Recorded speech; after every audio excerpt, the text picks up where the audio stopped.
Fala galera da 3000, a aula de hoje é sobre reprodução das plantas. Primeiramente, a gente deve lembrar que existem 4 grupos de plantas: as briófitas, as pteridófitas, as gimnospermas e as angiospermas. E na aula de hoje a gente vai ver como esses organismos se reproduzem. Bom, primeiramente as briófitas. As briófitas, moçada, são aquelas plantinhas pequenininhas, como é o caso dos musgos, as hepáticas e os anterócitos. São organismos eucariotos pluricelulares, são os primeiros vegetais terrestres, foram as primeiras plantinhas a chegar na terra firme, são morfologicamente bem simples, tá? Ela é tão simples que elas são consideradas plantas avasculares, o que significa dizer que elas não vão apresentar tecidos condutores de seiva, certo? E por conta disso, não vai ter órgãos verdadeiros. Terão pseudo-órgãos, como é o caso do rizoide, cauloide e folioide.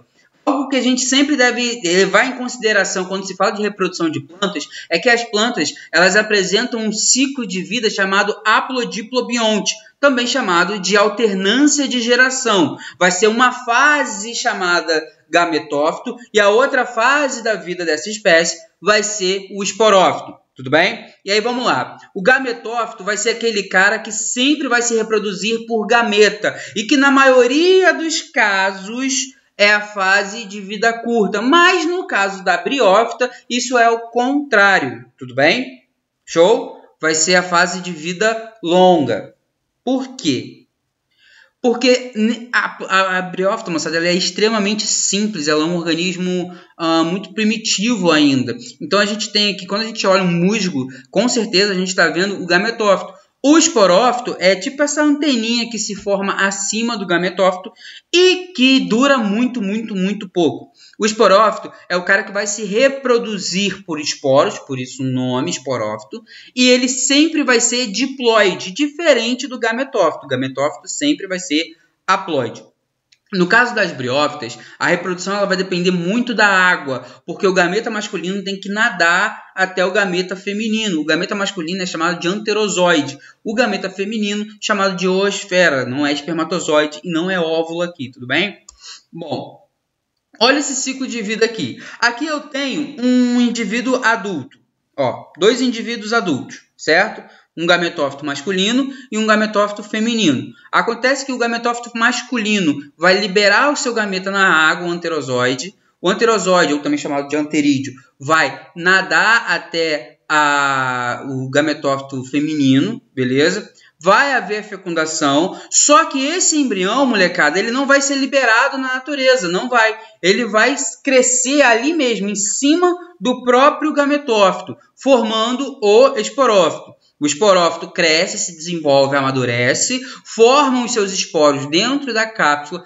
Quando em condições favoráveis, ele vai liberar esses esporos. Lembrando que o esporo ele é uma célula N e a cápsula é uma célula 2N. Perceba então que no meio do caminho, da cápsula até formar os esporos, vai ser liberado, vai ser produzido, a partir de meiose. Show? Bom, feito isso, liberei o meu esporo. Esse esporo, quando germinar, não vai formar o esporófito. Não. Quando germinar, ele vai formar o gametófito, fechando o ciclo de vida.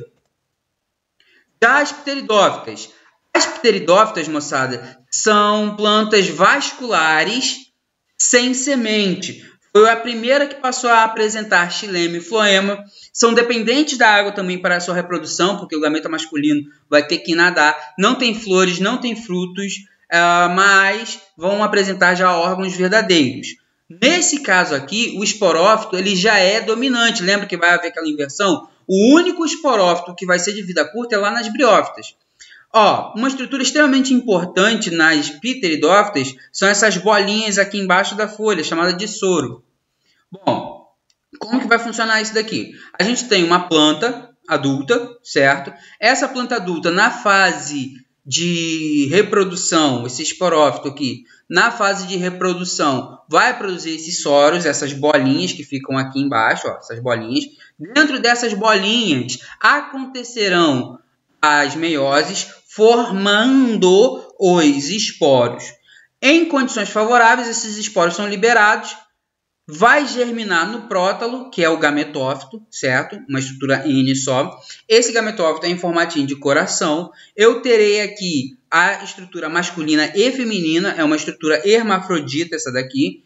E quando for a época desse gametófito se reproduzir, ele libera a gametinha na água, a gametinha tem que achar o óvulo e libera na água também o seu jovem esporófito. Tudo bem? Show de bola? Maravilhoso. Gimnosperma. Gimnosperma já houve uma modificação grande no que diz respeito à reprodução. Por quê, moçada? Porque não depende mais da água. A gimnosperma, ela também é chamada de semente nua, vamos classificá-las como plantas vasculares com semente, mas sem flor e sem fruto. Por que elas não vão depender mais da água para a reprodução? Porque elas conseguiram desenvolver uma estrutura chamada de tubo polínico. Bom, o tubo polínico vai ser o seguinte, vai ser um canalzinho, aqui ó, um canalzinho que vai garantir a chegada do gameta masculino até o óvulo, certo? Sem depender da água para que seja um meio. Então, como que vai ser a formação dos gametas? No feminino, na parte feminina da plantinha, vai haver a meiose, formando as células germinativas. Essas células germinativas vão se degradar, essas trezinhas aqui, e apenas uma vai ser o óvulo verdadeiro. Show de bola? Fiz o meu gametófito feminino. Já na parte masculina, moçada, também tem uma grande novidade chamada grão de pólen. O grão de pólen ele vai ser formado na estrutura masculina e ele vai ser formado por duas células. Uma célula do tubo polínico, onde ele vai fazer esse tubo polínico, e a célula germinativa, a célula que vai se fundir com a parte feminina. Como que vai ser isso na prática? Bom, pelo vento, o grão de pólen vai atingir a parte feminina da planta. Feito isso, a célula do tubo vai produzir o tubo polínico, certo? A célula germinativa, o gameta masculino, vem junto no tubo, tudo bem? Até que ocorra a fusão dos dois, do gameta masculino com o gameta feminino, tudo bem? E também vai ser formado o endosperma. O endosperma, moçada, é uma reserva energética que tem dentro das sementes que serve para nutrir esse embriãozinho em seus estágios iniciais de desenvolvimento. Feito isso, a plantinha vai germinar a semente e crescer em uma nova árvore. Show?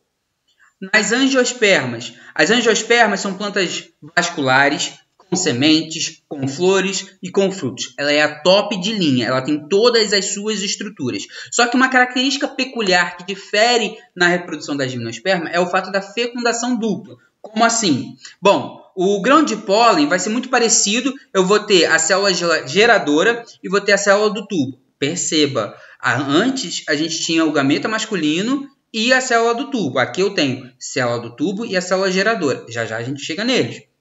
Na parte feminina também a mesma história. Eu vou fazer a meiose, algumas células vão se degenerar. Só que aqui eu vou fazer um saco embrionário da seguinte forma, com a oosfera aqui embaixo e duas células no meio, chamadas de núcleos polares. Esses núcleos polares são extremamente importantes para a produção do endosperma, certo? Bom, como que vai funcionar? Acontece e lembra daquela célula lá que vem junto com a célula do tubo, a célula geradora? Quando o tubo polínico estiver sendo construído, essa célula geradora, ou também chamada de célula espermática, se duplica. E aí sim eu vou ter o gameta masculino. Acontece que, perceba que eu tenho dois gametas aqui agora, certo? Um gameta vai fecundar o óvulo e o outro gameta vai se unir aos núcleos polares, formando um endosperma 3N. Qual é a vantagem de ser um endosperma 3N? A vantagem, moçada, é que eu só vou produzir esse endosperma se realmente ocorrer a fecundação. Isso gera uma economia de energia muito grande para a planta. Produzir endosperma custa caro para a planta. E no caso lá da gimnosperma, ela produz sem mesmo saber se foi fecundada direito ou não. Aqui não tem jeito. Aqui só vai produzir se for fecundado corretamente. Bom, a aulinha de hoje foi uma aulinha curta, só para a gente relembrar como que é o esquema de reprodução dessas plantas. Façam as atividades online, já já estaremos de volta. Forte abraço, beijão!